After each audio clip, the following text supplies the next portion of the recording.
جی عزیز طلباء و طالبات، یہ ہماری آڈیو ریکارڈنگ کا دوسرا حصہ ہے جس میں ہم تیسرے صحابی رسول جنہوں نے حدیث مبارکہ کے حوالے سے کام کیا ہے ان سے متعلق پڑھتے ہیں، جن کا نام ہے حضرت انس بن مالک رضی اللہ تعالی عنہ۔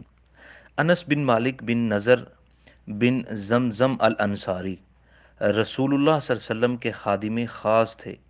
آپ کی والدہ ام سلیم بنت ملحان آپ کو رسول اکرم صلی اللہ علیہ وسلم کے پاس لائیں تھیں اور عرض کی یہ بچہ آپ کی خدمت کرے گا۔ پھر انس بن مالک نے خاندان نبوت میں پرورش پائی اور رسول اللہ صلی اللہ علیہ وسلم ان کو عزیز رکھتے۔ حضرت انس کہا کرتے ہیں کہ میں نے 10 برس حضور علیہ السلام کی خدمت کی ہے۔ آپ نے کوئی ایسا حکم نہیں دیا جس سے میں نے روگردانی کی ہو یا وہ کام میں نے نہ کیا ہو تو آپ نے ملامت کی ہو، اور آپ کے خاندان میں سے کسی نے بھی ملامت کی ہو، یعنی 10 برس آپ کے ساتھ کام کیا، آپ کے خادم کے طور پر آپ کی خدمت فرمائی، لیکن کبھی ایسا نہ ہوا کہ اگر کوئی کام نہ ہوا یا لیٹ ہوا، آپ یا آپ صلی اللہ علیہ وسلم کے گھرانے میں سے اہل بیت میں سے کسی نے بھی مجھے جھڑکا ہو، سبحان اللہ۔ تو اسی طرح حضرت انس نے وہ کچھ مشاہدہ کیا جو کسی کو نصیب نہیں ہوا۔ آپ کم گو اور کثرت سے عبادت کرنے والے بزرگ تھے۔ حضرت ابو ہریرہ کہتے ہیں کہ میں نے ام سلیم کے بیٹے سے زیادہ حضور صلی اللہ علیہ وسلم سے مشابہ نماز پڑھنے والا نہیں دیکھا۔ آپ نے رسول اکرم صلی اللہ علیہ وسلم سے براہ راست احادیث روایت کیں، اور اس کے علاوہ ابو بکر، عمر، حضرت حضرت ابو بکر، حضرت عمر، حضرت عبداللہ بن مسعود اور حضرت فاطمہ الزہرا سلام اللہ علیہا، حضرت عبد الرحمن بن عوف اور دیگر نے بھی روایات کی ہیں۔ اچھا، جن لوگوں نے آپ سے حدیث روایت کی ان کی کثیر تعداد ہے۔ ان میں سے مزید نام حضرت حسن، حضرت سلیمان، حضرت ابو قلابہ، حضرت عبداللہ عزیز اور حضرت ابو بکر بن عبد المزنی، محمد بن سیرین ابن شہاب الزہری ہیں۔ حضرت انس بن مالک 93 ہجری میں بصرہ میں وفات پائے، اور بصرہ میں غالباً آپ ہی آخری صحابی تھے۔ ان کے بارے میں حضرت قتادہ کہتے ہیں کہ جب حضرت انس بن مالک فوت ہوئے تو مورق نے کہا کہ آج آدھا علم چلا گیا۔ کہا گیا وہ کیسے؟ تو کہنے لگے کہ اگر کوئی بندہ نفس حدیث میں ہماری مخالفت کرتا تو ہم کہتے آؤ اس کے پاس چلیں جس نے نبی صلی اللہ علیہ وسلم سے سنا، یعنی حضرت انس کے پاس چلیں۔ وہ حدیثیں لکھوایا کرتے، اور جب لوگ زیادہ آتے تو صحیفہ لے کر آتے اور اسے رکھ لیتے کہ یہ احادیث ہیں، اور جو میں نے رسول اللہ سے سنی ہیں انہیں لکھا ہے اور حضور صلی اللہ علیہ وسلم کے سامنے پیش بھی کیا ہے۔ اسی طرح صحابہ کرام میں دیکھیں تو ہم نے پہلے بھی ایک لیکچر میں کہا تھا کہ حضور صلی اللہ علیہ وسلم کی احادیث روایت کرنے میں صرف مردوں نے ہی جو ہے اپنی تمام تر صلاحیتیں پیش نہیں کی، بلکہ حضور کی حدیث جو روایت کرنے کا سلسلہ ہے یہ عورتوں میں بھی کثرت سے ماشاءاللہ پایا جاتا ہے، جس میں ایک نام ہمارے پاس حضور صلی اللہ علیہ وآلہ وسلم کی زوجہ محترمہ حضرت عائشہ رضی اللہ تعالی عنہا ام المؤمنین ہیں۔ آپ کی رفاقت 8 برس اور 5 ماہ حضور علیہ السلام کے ساتھ گزرے۔ تو قرآن پاک نے آپ رضی اللہ تعالی عنہا کی طہارت اور عصمت کی شہادت بھی دی ہے۔ ایک سورہ میں تقریباً میرے خیال 20 کے قریب آیات ہیں جو حضرت عائشہ کی عصمت اور طہارت سے متعلق ہیں۔ بے حد ذہین ہیں اور طلب علم میں بہت زیادہ شغف رکھنے والی تھی۔ حضور سے بے شمار مسائل اور احکام اخذ کیے، بالخصوص عورتوں کے مسائل میں آپ سے بے شمار امور نقل کیے گئے ہیں۔ حضور کی ازواج مطہرات میں آپ کی روایات بہت زیادہ ہیں۔ آپ کا شمار بڑے فقہا صحابہ میں ہوتا ہے۔ جلیل القدر صحابہ اور تابعین نے حضرت ام المؤمنین عائشہ صدیقہ کی عظمت کا اعتراف کیا۔ مثلا حضرت عروہ کہتے ہیں میں نے کسی کو طب کے بارے میں حضرت عائشہ سے زیادہ عالم نہیں دیکھا۔ اور اسی طرح علی بن مسہر کیا کہتے ہیں کہ حشام نے اپنے والد عروہ سے روایت کی، وہ کہتے ہیں کہ میں نے کسی کو حضرت عائشہ سے زیادہ قرآن، ان کے فرائض، حلال حرام اور اس طرح دیگر علم رکھنے والا شخص نہیں دیکھا، یعنی جو حضرت عائشہ تھی۔ اسی طرح حضرت قبیصہ بن زویب کا قول ہے کہ حضرت عائشہ تمام لوگوں سے زیادہ عالم تھیں، اکابر صحابہ بھی آپ سے مسائل دریافت فرمایا کرتے تھے۔ تو سیدہ عائشہ نے رسول الاکرم حضرت ابو بکر صدیق، حضرت عمر، حضرت فاطمہ، حضرت سعد بن وقاص اور اسید بن حزیر اور حمزہ بن عمر ان سے روایت کی ہے۔ اور جن صحابہ نے آپ سے روایت کی ہے ان کے نام ہیں حضرت عمر، حضرت عبداللہ بن عمر، حضرت ابو موسیٰ، حضرت زید بن خالد، حضرت ابن عباس اور اسی طرح صائب بن یزید وغیرہ ہوں، یعنی اور بہت سے دوسرے ہیں۔ اور تابعین میں سے بعض روات کے نام ہیں حضرت قاسم بن محمد بن ابی بکر، حضرت عبداللہ بن محمد بن ابی بکر، حضرت عروہ بن زبیر، حضرت عمرہ بنت عبد الرحمن، حضرت سعید بن المسیب، حضرت عروہ بن میمون، حضرت علقمہ اور دیگر بہت سارے، جنہوں نے کثرت سے آپ کی روایات کی ہیں۔ اور جو آپ کی روایات ہیں، مرویات ہیں، ان کی تعداد 2210 ہے، اور صحیح بخاری مسلم میں 316 اور متفق علیہ احادیث 194 ہیں۔ سیاستہ اور دیگر کتب سنن میں آپ کی روایات موجود ہیں۔ آپ کی وفات جو ہے 17 رمضان اور 58 ہجری 58 ہجری میں ہوئی۔ اور کتابت حدیث کے بارے میں ان کے رویے کا اندازہ اس بات سے لگایا جا سکتا ہے کہ جس میں وہ اپنے بھانجے حضرت عروہ بن زبیر کو کہا کرتی ہیں کہ بیٹے مجھے معلوم ہوا ہے، علم ہوا ہے کہ تم مجھ سے حدیثیں لکھتے ہو، لوٹ کر پھر لکھتے ہو۔ تو عروہ نے کہا کہ میں آپ سے کچھ سنتا پھر لوٹ کر کسی اور سے سنتا ہوں۔ تو ام المؤمنین نے کہا کیا کچھ اختلاف پاتے ہو؟ تو حضرت عروہ نے کہا نہیں۔ فرمایا اس میں کوئی مذائقہ نہیں کہ تم حدیث لکھ لیا کرو۔ اسی طرح اگلے صحابی ہیں حضرت عبداللہ بن عباس، ابو العباس عبداللہ بن عباس بن عبد المطلب۔ یہ حضور صلی اللہ علیہ وسلم کے چچا ہیں زاد، اور آپ کی زوجہ حضرت میمونہ کے بھانجے تھے۔ اور آپ اس وقت پیدا ہوئے جب حضور صلی اللہ علیہ وسلم شیب ابی طالب میں محصور تھے۔ حضور صلی اللہ علیہ وسلم کی وفات کے وقت عبداللہ بن عباس کی عمر 13 برس تھی، اور حضور نے ان کے لیے دعا کی تھی کہ اے اللہ اسے حکمت کا علم سکھا دے، حکمت سکھا دے۔ حضرت عبداللہ بن عباس کو طلب علم کا بے پناہ شوق تھا۔ حضور کی قرابت اور آپ سے زیادہ میل جول کی وجہ سے انہیں حصول علم کے بڑے مواقع میسر تھے، حتیٰ کہ آپ ترجمان القرآن کے لقب سے مشہور ہوئے۔ کثیر علم کے باعث آپ کو حبر اور بحر کے القابات سے بھی یاد کیا جاتا ہے۔ حصول علم کا جذبہ حضور صلی اللہ علیہ وسلم کی وفات کے بعد بھی جاری رہا۔ صحابہ کرام کے پاس جاتے اور ان سے مختلف مسائل پر گفتگو فرماتے۔ بعض اوقات ایسا بھی ہوتا کہ آپ کسی صحابی کے ہاں جاتے اور وہ قیلولہ کر رہے ہوتے، یعنی آرام فرما رہے ہوتے، سو رہے ہوتے، اور آپ انتظار کرتے، اور ان کی علمی عظمت کے بارے میں دو باتیں ہی کافی ہیں کہ حضرت حشام بن عروہ کہتے ہیں میں نے ابن عباس کی مجلس سے بہتر کوئی مجلس نہیں دیکھی جو فہم دین اور خشیت میں اس سے بڑی ہو۔ اس میں فقہا ہوتے ہیں، اہل قرآن ہوتے ہیں، اور بہت سارے دیگر جو اشعار کہنے والے، تو ان میں جو سب سے نمایاں مقام ہوتا وہ ابن عباس رضی اللہ تعالیٰ عنہ کا ہوتا۔ حضرت عمر کو جب کوئی مسئلہ درپیش ہوتا تو حضرت ابن عباس کو بلاتے اور کہتے یہ اور اس جیسے مسائل کے لیے آپ ہی موضوع ہیں۔ اس کے بارے میں حضرت عبداللہ بن عمر کہتے ہیں کہ ابن عباس حضور صلی اللہ علیہ وسلم پر نازل ہونے والے کلام کے امت محمدیہ میں سب سے بڑے عالم ہیں، سب سے زیادہ عالم ہیں۔ تو جو آپ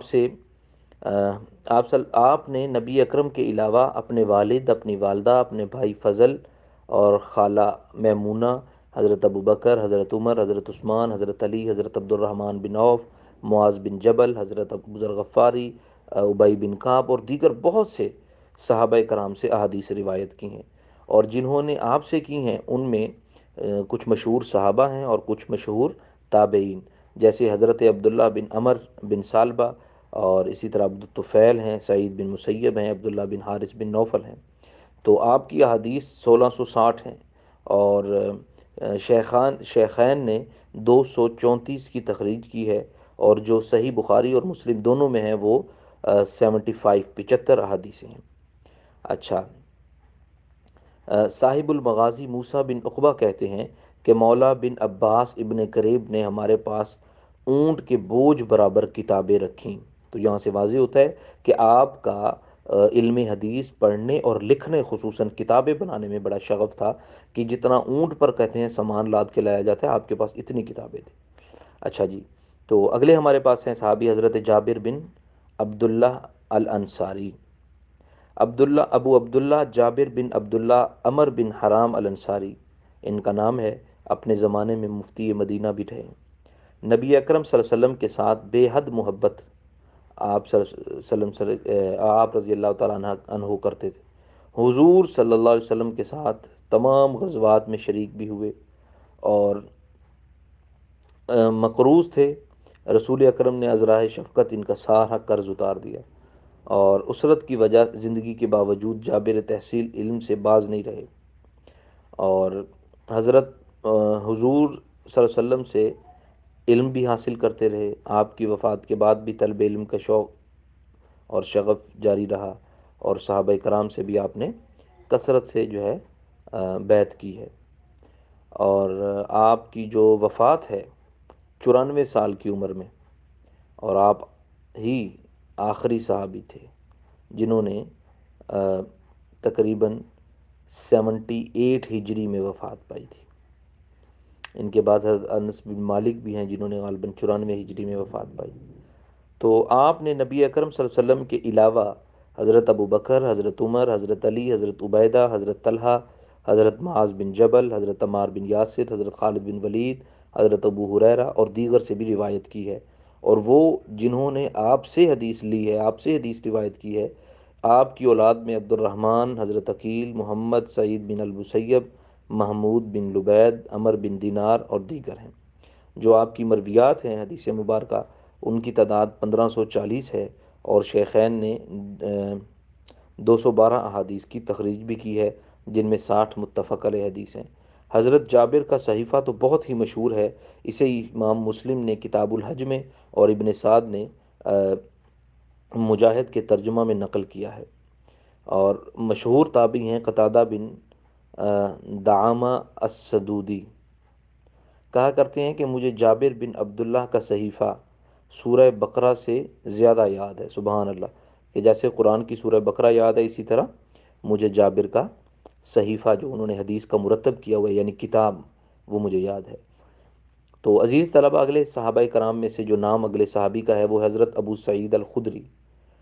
تو حضرت ابو سعید خدری ان صحابہ میں شامل ہیں جنہوں نے حضور صلی اللہ علیہ وسلم کے سے عہد کیا تھا کہ دینی امور میں وہ کسی کی ملامت کی پرواہ نہیں کریں گے۔ اس بیعت میں ابو ذر غفاری، سہل بن سعید اور دیگر شریک تھے۔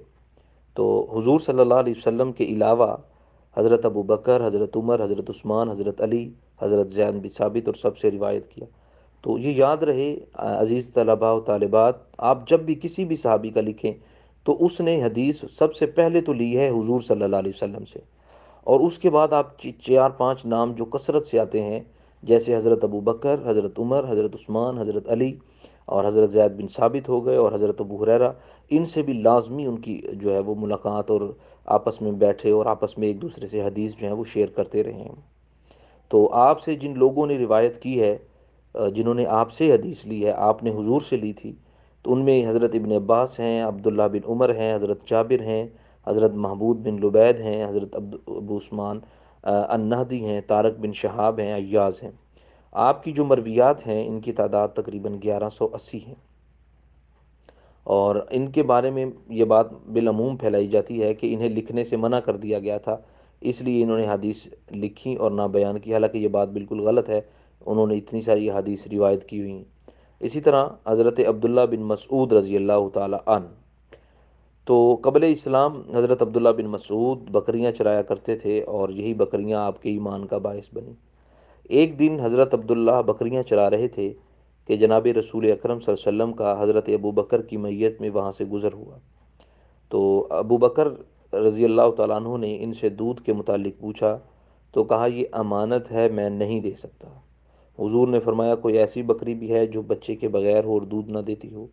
حضرت عبداللہ ایک ایسی بکری حضرت کے پاس لائے کہ حضور نے اس کے تھنوں پر ہاتھ پھیرا تو دودھ آ گیا، اور اتنا کہ حضرت ابو بکر، حضرت حضور صلی اللہ علیہ وسلم، اور یہ حضرت عبداللہ بن مسعود، ان تینوں نے جو ہے وہ سیر ہو کر دودھ پیا، اور پھر فرمایا کہ خشک ہو جا، تو وہ جو تنا تھا خشک ہو گیا۔ اس واقعے سے حضرت عبداللہ اس قدر متاثر ہوئے کہ اسی وقت ایمان لے آئے، اور اس وقت اہل ایمان بہت تھوڑے تھے، اور جو تھے وہ سارے یعنی قلیل تھے، بڑے جوشیلے مسلمان تھے سارے۔ حبشہ کی طرف ہجرت کی اور پھر مدینہ بھی تشریف لائے۔ اچھا، اگر آپ کی علم اور فضل کا بات کی جائے تو حضرت ابن عباس ابتدا ہی سے تعلیم کے شائق تھے۔ قبول اسلام کے ساتھ انہوں نے عرض کی کہ یا رسول اللہ صلی اللہ علیہ وسلم مجھے تعلیم دیجیے۔ بشارت ملی تم تعلیم یافتہ لڑکے ہو۔ آپ شب و روز سرچشمہ علم سے مستفید ہوتے رہے۔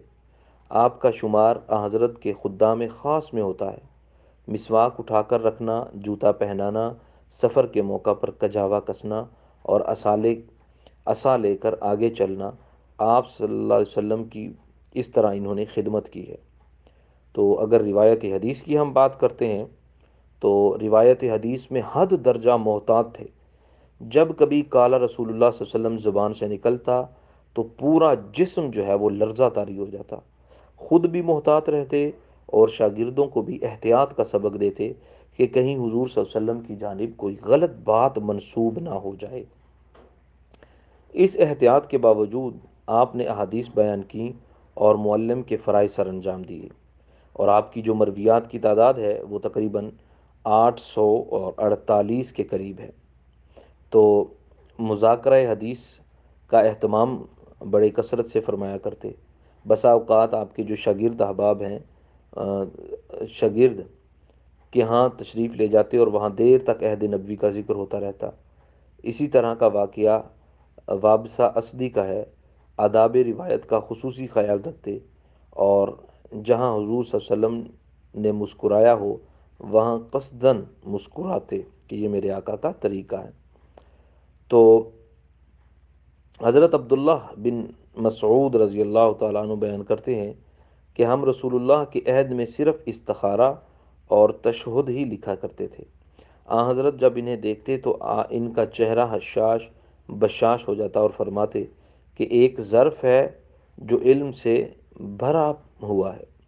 حضرت علی نے چند کوفیوں کی تعریف سننے کے بعد فرمایا میں اس بارے میں وہی کچھ کہتا ہوں جو انہوں نے کہا اور اس سے افضل ہیں۔